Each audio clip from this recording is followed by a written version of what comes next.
Today's Washington Tech episode is brought to you by Audible. Get a free audiobook download and 30-day free trial at washingtech.com/book. Over 180,000 titles to choose from for your iPhone, Android, Kindle, or MP3 player. And also Warby Parker. Get a free 5-day home try-on at warbyparkertrial.com/Joe. 5 pairs, 5 days, and the try-on is 100% free. That's warbyparkertrial.com/Joe. We have to recognize that this is the role of government. It's not the job of these companies to decide what the right balance is.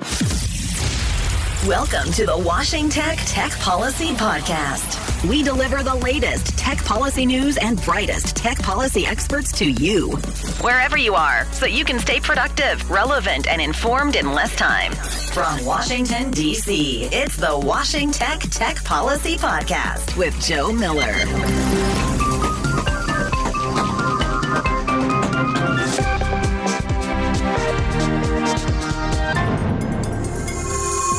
The Supreme Court takes a bite out of Apple. An Uber driver in Pittsburgh is charged with kidnapping 2 women, and Harold Feld is my guest today.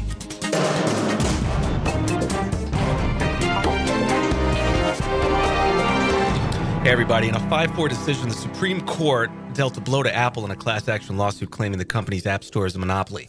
The case will now proceed in the district court.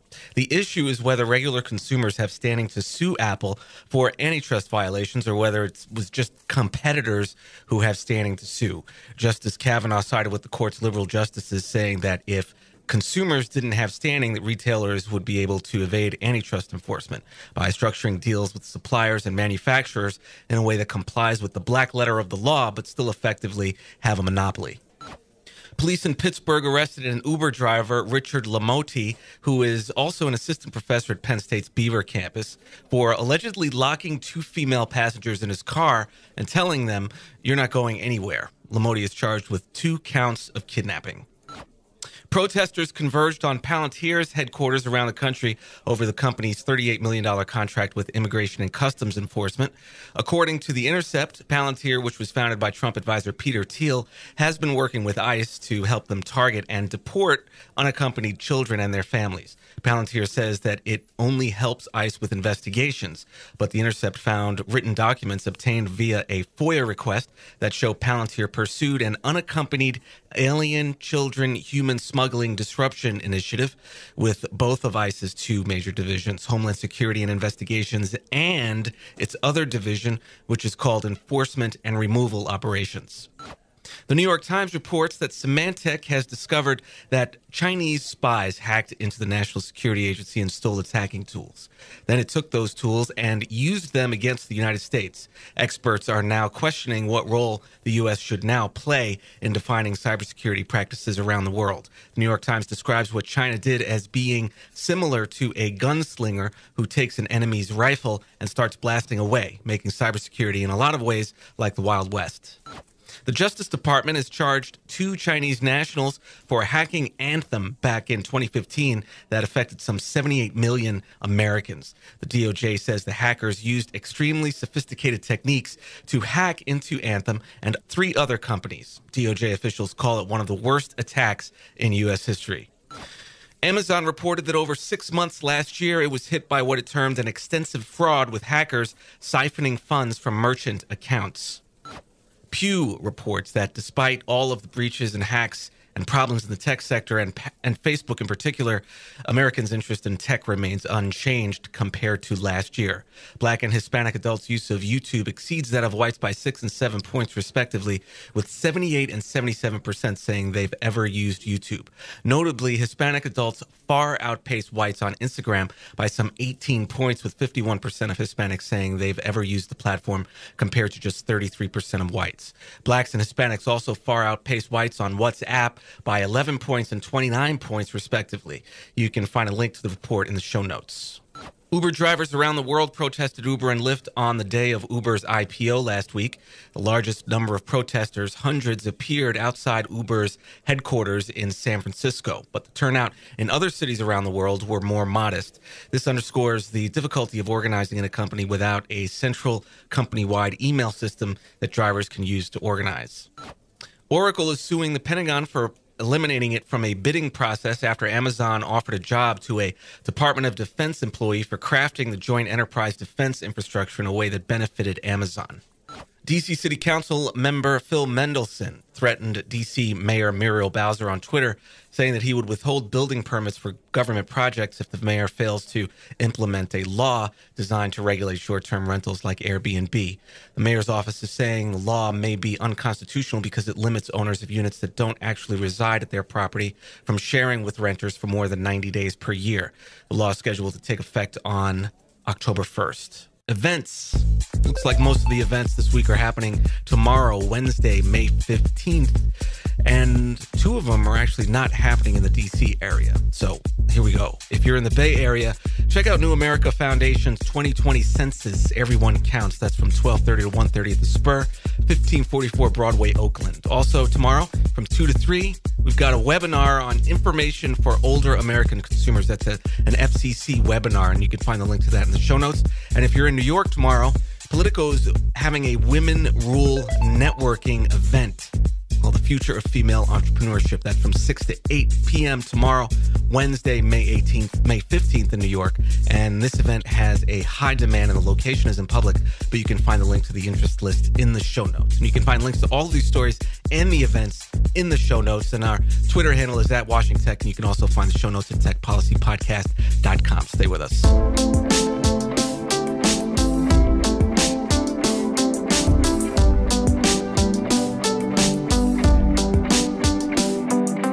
This podcast is brought to you in part by Audible, which is offering a free 30-day trial to try their audiobook service. How about The Master Switch, The Rise and Fall of Information Empires by Tim Wu? You can download The Master Switch free by trying audible.com. Sign up for your free audiobook and 30-day trial today at washingtech.com/book. You're plugged into the Washington Tech Policy Podcast, the inclusive voice of tech policy. My guest today is Harold Feld, Public Knowledge's Senior Vice President. Before becoming Senior Vice President at Public Knowledge, Harold worked as Senior Vice President of Media Access Project, advocating for the public interest in media, telecommunications, and technology policy for almost 10 years. Prior to joining MAP, Harold was an associate at Covington and Burling, working on Freedom of Information Act, Privacy Act, and accountability issues at the Department of Energy, and clerked for the D.C. Court of Appeals. He received his B.A. from Princeton and J.D. from Boston University Law School. Harold also writes Tales of the Sausage Factory, a progressive blog on media and telecom policy. Harold, welcome back. Thanks, Joe. It's good to be here. So you have a new ebook, which I've dog-eared and highlighted and read and reread over the weekend. There's no way we'll address everything today, but there's a code people can text. Yes, the folks who are listening and want to follow along can text platform, the word platform, to 52886 if you want to download the book. So that's platform 52886. Right. Awesome. So give us some background here, Harold. What's the context for how we should regulate digital platforms? Are there precedents we can work with, or is the internet just too unique to deal with these challenges? Well, one of the big things here is that I want people to realize that we have been dealing with disruptive changes in communication for the last 150 years. And even though we might think, wow, the telegraph, what does that have to do with, Facebook or Twitter? But the answer is that these things, whether it was the telegraph or radio or television broadcasting or the telephone, were all equally disruptive in their day. They totally upended the way people did business, how our democracy worked, how our social life operated in ways that nobody anticipated when these things were invented and brought to market. And that's because at their heart, it's about communication. Human beings are very much communicating animals. It's essential to our commerce. It's essential to how we live our lives. And so I want people to realize that, yeah, these are new technologies, but the problems that they are causing, the upheaval that they have in the questions of how do we govern ourselves, or do they concentrate too much economic power? All of these things are questions that we have very much addressed in the past, and we have turned to a consistent set of fundamental values to help us in seeing how to make sure that these technologies are regulated to serve the public interest. So the title of the book is The Case for the Digital Platform Act, Market Structure and Regulation of Digital Platforms. Let's start with how you define digital platforms. What is a digital platform? So this is very important because you hear a lot of people all the time saying, well, let's break up Amazon or let's break up Facebook or this company or that company, or we need to regulate them. You can't write a law that's targeted at a specific company. So we need to look and see what is it about these companies that we are calling digital platforms. And there are three things really about all of these, as incredibly diverse as they are in terms of the product that they're offering us, that they have in common. So first of all, you access them and they're delivered by the internet. And that's important because it means that if you scale up rapidly, you have access to potentially to a universal audience in a way that you don't have, for example, if you're a traditional bricks and mortar business when you're scaling up. They are open to the public on at least one side as a multi-sided platform, meaning, and they allow people to have multiple roles on that platform. So to try to translate that down, it means that what these companies do is primarily bring people together rather than, say, something like Netflix, which I don't consider a digital platform. That's more like a traditional cable network where they've got content. You click on the content, they have content that they've either purchased or developed, and you see that. That's a platform that's bringing two people together, but it's not a multi-sided platform, and you as the user have one role to consume the content, and the content provider has one role to bring you the content. When we talk about digital platforms, usually you can be playing multiple roles at the same time. So on YouTube, you can be a viewer, you can be a YouTuber who uploads the content, you can be a reviewer contributing content in your own way. So you can play multiple roles. And what that means is that there are these particularly powerful network effects. It's not just a standard network effect like you have with, again, cable television as a traditional example. These are much more powerful, and they much more intensify the stickiness of the platforms and the power of the platform. All of these sort of combine together to make it possible for these companies to engage in what they call in Silicon Valley blitz scaling, which means rapidly expanding up, burning billions of dollars to try to capture the whole market in a way that is just not possible or sustainable in other markets. So when we turn to antitrust law, what are regulators trying to determine, Harold, when deciding if a company or industry should be broken up? How have they traditionally defined market dominance, and what would you say they should look at when it comes to determining whether digital platforms are indeed anti-competitive? Well, one of the ways in which digital platforms are challenged in traditional antitrust is that antitrust looks at very traditional sorts of market definitions. Are you do you make cars? Do you show movies? Do you sell pet food? That kind of thing, which can be easily defined in terms of product and easily defined in terms of a geographic market. And then they say, okay, we're going to look at that, and we're going to see if you're control a big enough share in that market. Digital platforms challenge all of that in a couple of ways. First of all, it's very hard to apply a traditional either geographic market or a traditional product market to these things. You have this conversation that between Lindsey Graham and Mark Zuckerberg when they were having a hearing last year about Facebook, where Graham's saying, you guys are a monopoly, and, Zuckerberg saying, we got lots of competition. And, for any individual piece of what Facebook does, there may be competitors. But for the whole thing of Facebook, as people relate to it, there really isn't a competitor.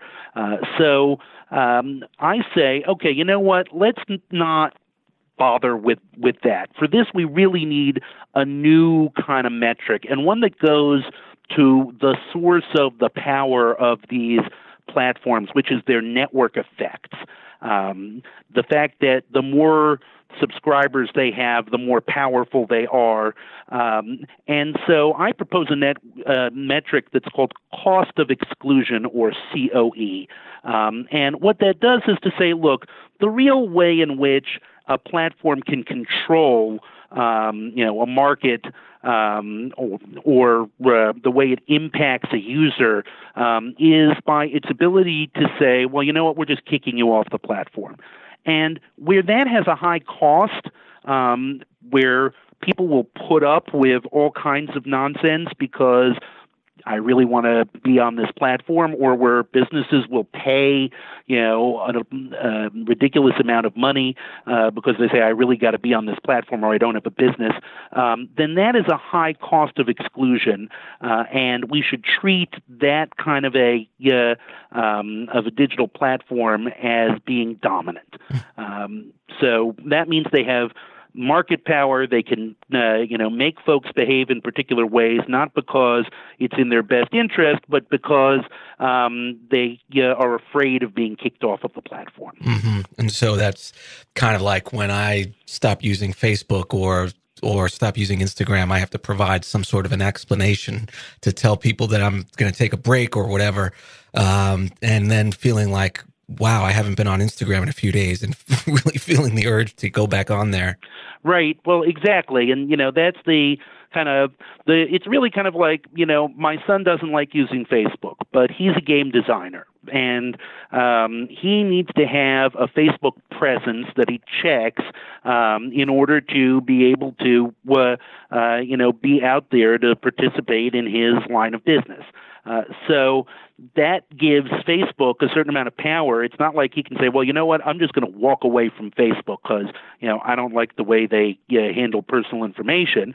It's like, yeah, I could walk away from Facebook, but it would make it a lot harder for me to do business. Not impossible, but hard enough that I'm willing to put up with, a bunch of things. Would be the same thing if you're trying to sell something on Amazon, where you'd say, like, yeah, I don't like the fact that Amazon is going to take a huge cut of any profit I might make off of this new book. But when 50% of online book purchases run through Amazon, then, if I were actually selling this rather than giving it away for free, I'd say, yeah, I got to be on there if I want to be able to sell copies.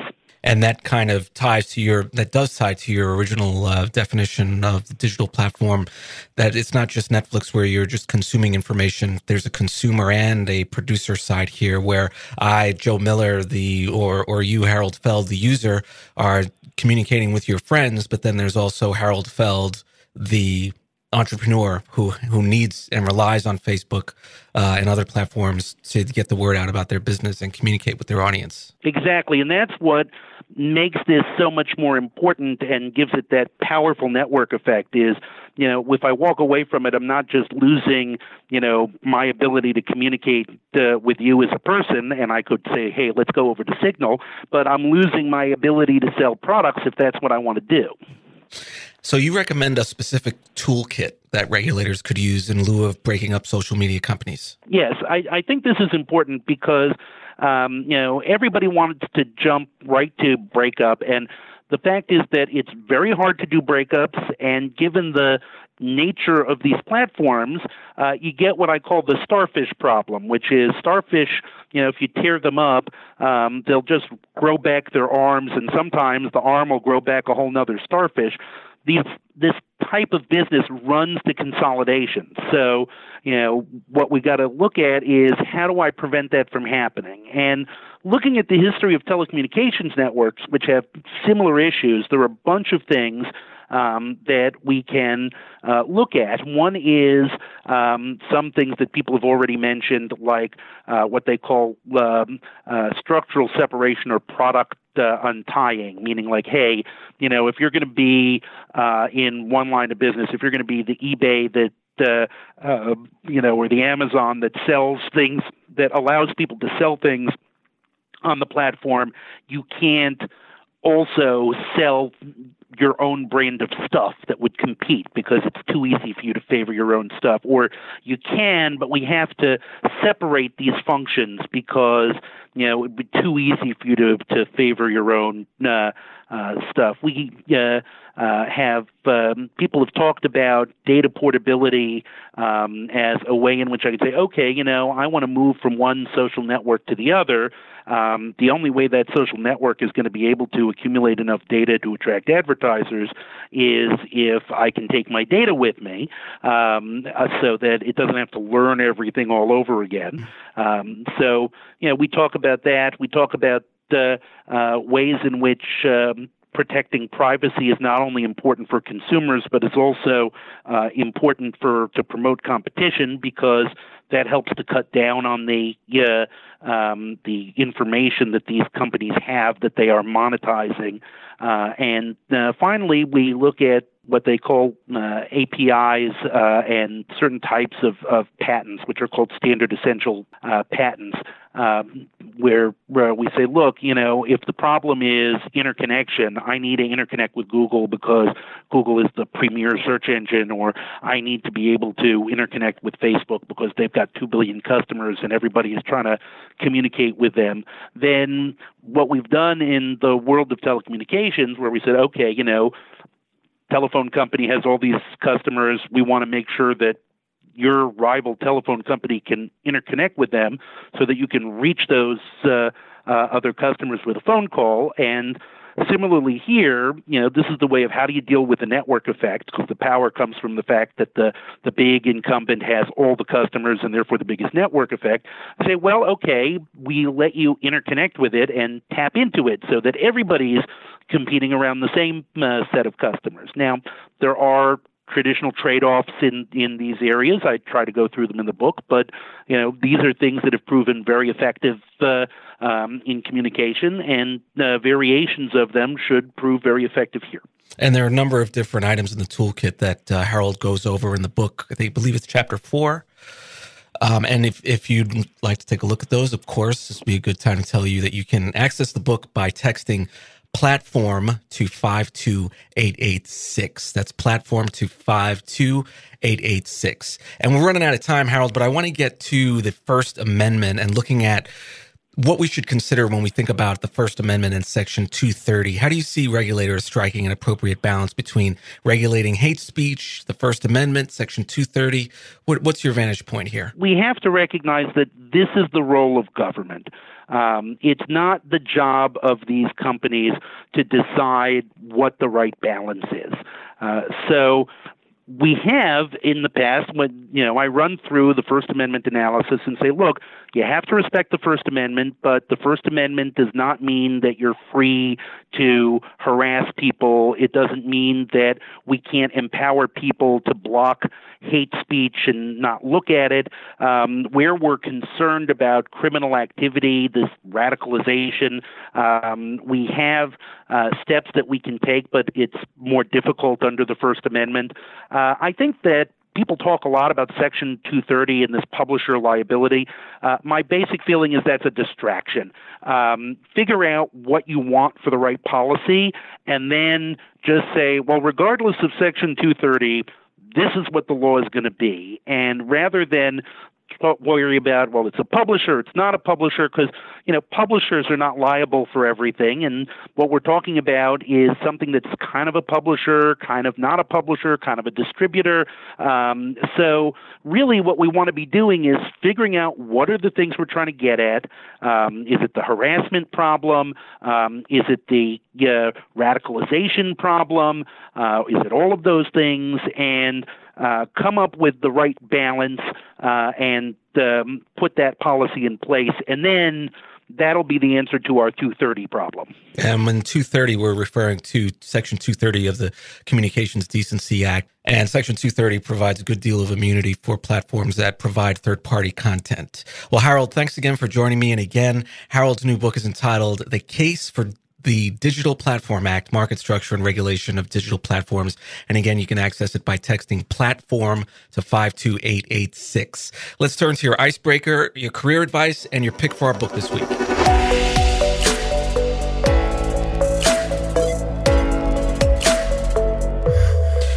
Okay, so it's time for the icebreaker question.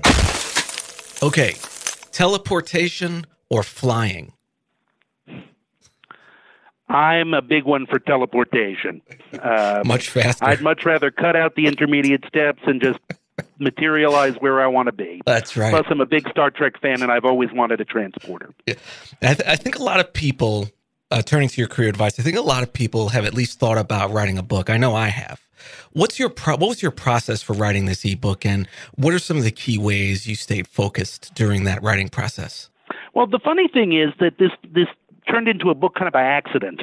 And I was asked by my colleagues at the Roosevelt Institute to provide a paper on kind of regulation of platforms without that wasn't antitrust, because everybody a year and a half ago was mostly looking at antitrust. So I was like, okay. And what kept me focused was every time I thought I had an answer, it turned out to be another question. So I had to keep following this where it went. And sometimes, the way I would stay focused was I would say, all right, you know what, I'm cutting off this piece for now. I've been spending a lot of time on content moderation. Let me cut off the content moderation for now, and I'll go back to the competition policy, or I'll start the piece on consumer protection.